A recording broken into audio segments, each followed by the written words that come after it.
आइए हम लोग देखते हैं rule of law. Fundamental right हम लोग पढ़ रहे हैं, मौलिक अधिकार, जिसमें कि आर्टिकल हम लोग 14 हम लोगों ने पढ़ा। ठीक है, तो आर्टिकल 14 पढ़ने के बाद एक टर्म आता है रूल ऑफ लॉ। ठीक है, rule of law.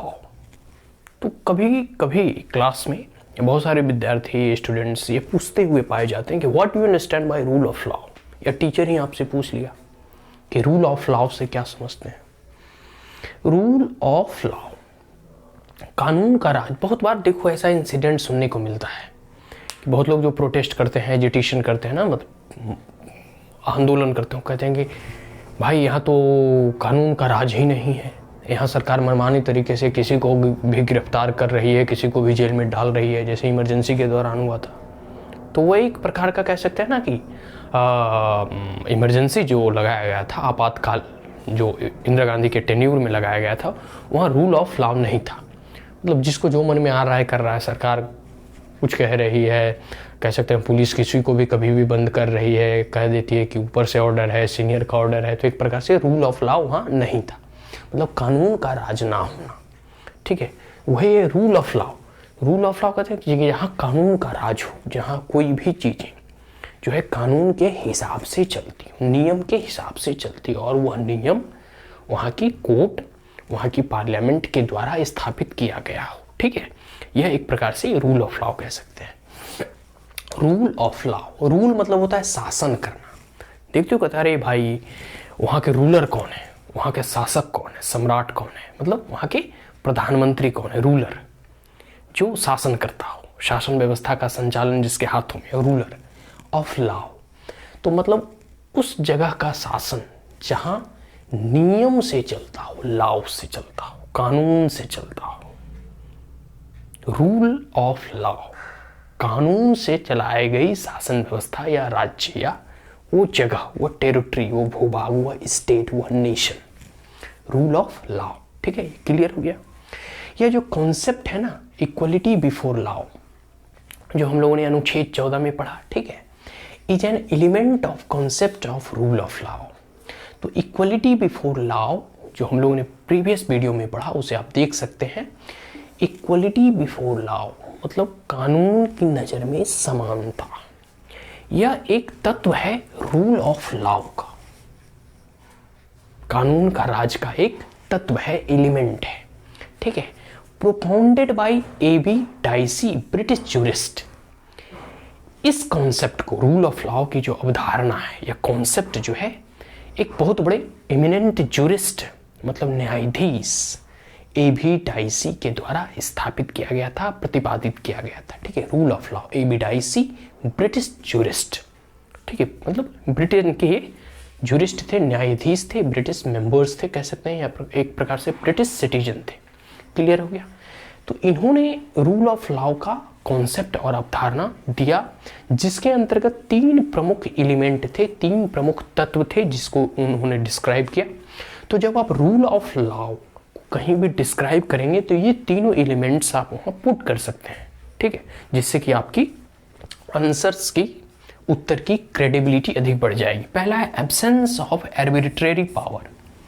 Absence of arbitrary power, absence मतलब अनुपस्थिति। देखते हो क्लास में अटेंडेंस होता है तो कोई कहता है यस सर, मतलब प्रेजेंट है, कोई कुछ नहीं बोलता है मतलब वो अब्सेंट है। अब्सेंट मतलब नहीं होना।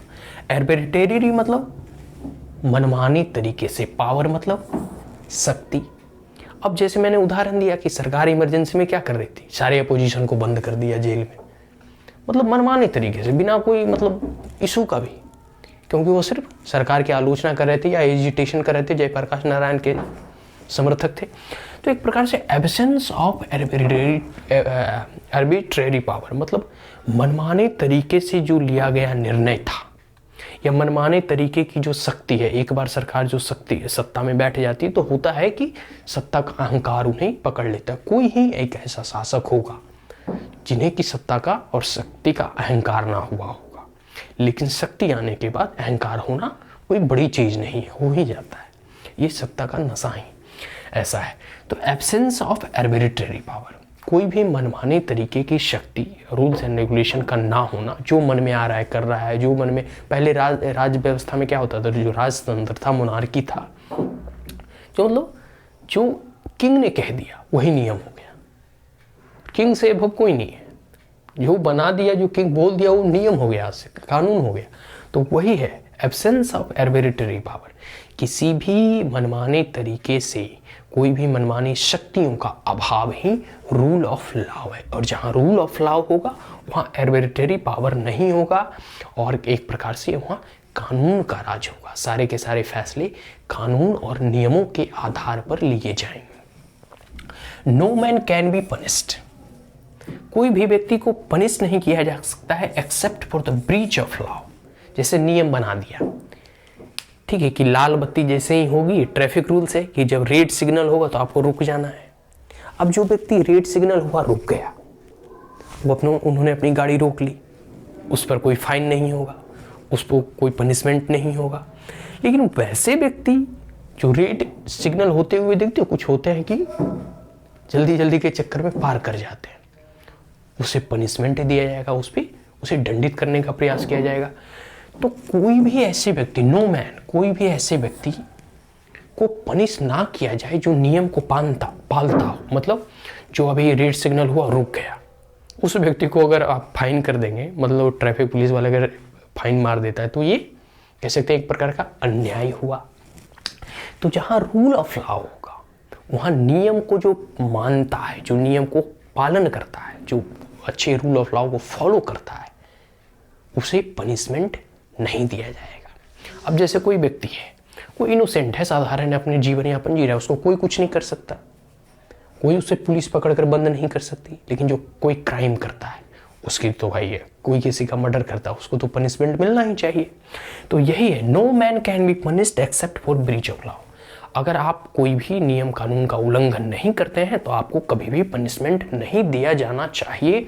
अगर यह परिस्थिति में है तो आप रूल ऑफ लॉ को फॉलो कर रहे हैं और उस देश में रूल ऑफ लॉ है।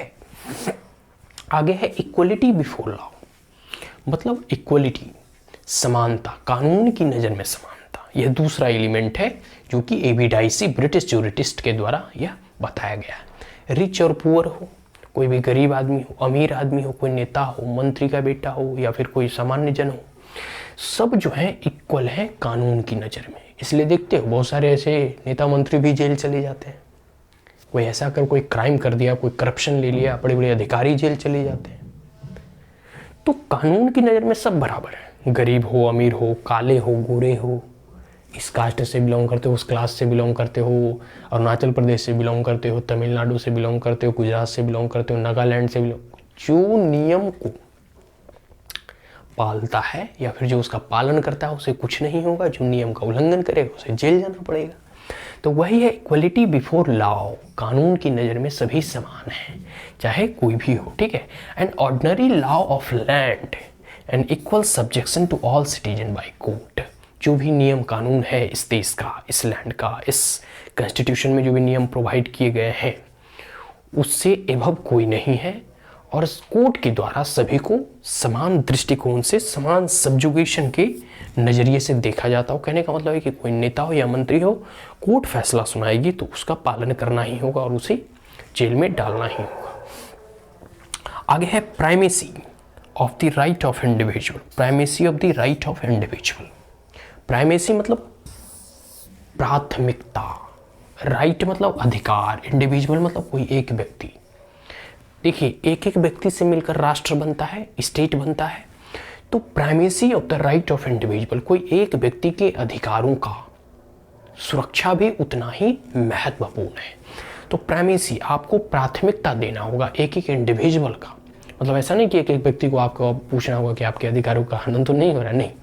कहने का मतलब है कि जिस स्टेट में किसी एक सामान्य नागरिक का, एक सामान्य व्यक्ति के अधिकारों का अगर सुरक्षा प्रदान किया जाता है तो मान लो रूल ऑफ लॉ है। जैसे देखिए, राइट ऑफ इंडिविजुअल डिफाइंड और इन्फोर्स बाय कोर्ट। हमारे देश में राइट ऑफ इंडिविजुअल क्या है? मौलिक अधिकार दिए गए हैं सभी नागरिकों को। तो वैसे अधिकार जो कि कॉन्स्टिट्यूशन, संविधान के द्वारा दिया जाता हो और साथ साथ उसका प्रोटेक्शन भी किया जाता हो, ठीक है। तो राइट ऑफ इंडिविजुअल डिफाइंड और इन्फोर्स बाय कोर्ट, जो इंडिविजुअल के द्वारा राइट दिए गए हैं, इंडिविजुअल को दिए गए हैं, इस सिटीजन्स, इस नागरिक को यह राइट और अधिकार मिलता है, वह सिर्फ और सिर्फ अधिकार मिलता ही नहीं है बल्कि उसे न्यायालय के द्वारा यह ग्रांटेड प्रोवाइड किया जाता है कि in the case someone try to breach your fundamental right, someone try to violate your fundamental right, even state, then you can go directly to the Supreme Court or High Court against the state also. तो इस परिस्थिति में जब कोई भी व्यक्ति को लगता है कि हमारे मौलिक अधिकारों का किसी के द्वारा हनन किया जा रहा है, तो वह इंडिविजुअल राइट को प्राथमिकता दे रहे, मतलब एक व्यक्ति भी क्यों ना हो, उसकी महत्व है, उसकी प्राथमिकता है, उसे हम प्राइमेसी दे रहे हैं। ये क्लियर हो गया। 3 जो है, ठीक है, एलिमेंट्स था। सुप्रीम कोर्ट का एक जजमेंट है कि रूल ऑफ लॉ, ठीक है, कानून का राज, एम्बेडेड इन द आर्टिकल 14, अनुच्छेद 14 में समाहित है, and it is a basic feature, basic structure doctrine था या बेसिक फीचर्स जो था, it can not be amended. तो अगर कोई उदाहरण पूछे कि एक उदाहरण बताइए जो आप बेसिक फीचर्स या बेसिक स्ट्रक्चर डॉक्ट्राइन क्या है, एक उदाहरण देकर समझाएं, तो आप बता देना रूल ऑफ लॉ, ठीक है। तो रूल ऑफ लॉ को सुप्रीम कोर्ट कहती है कि यह एक basic feature of the constitution है and it can not be destroyed, it can not be amended. Clear हो गया। तो रूल ऑफ लॉ से आप क्या समझते हैं? जहां कानून का राज हो, जहां अराजकता या फिर कह सकते हैं एक प्रकार की मनमाने कानून और मनमाने तरीके से किसी को गिरफ्तार ना किया जाता हो, किसी को जेल में ना डाला जाता हो, मतलब जो कानून के हिसाब से जो राष्ट्र, जो देश चलता हो। तो equality before law is an element of the concept of rule of law propounded by A.B. Dicey, a British jurist. 3 element: absence of arbitrary power, B में है equality before law, C में है primacy of rights of individual, ठीक है, और it is known as the basic feature of the Indian Constitution which is stated by the Supreme Court of India. ये clear हो गया? So that's all. If you are the first time on my channel, like it, share it, as well as subscribe it. Also press the bell icon. For any queries, comment, suggestion, advice, you may comment in the comment box. Thank you once again. Have a great day.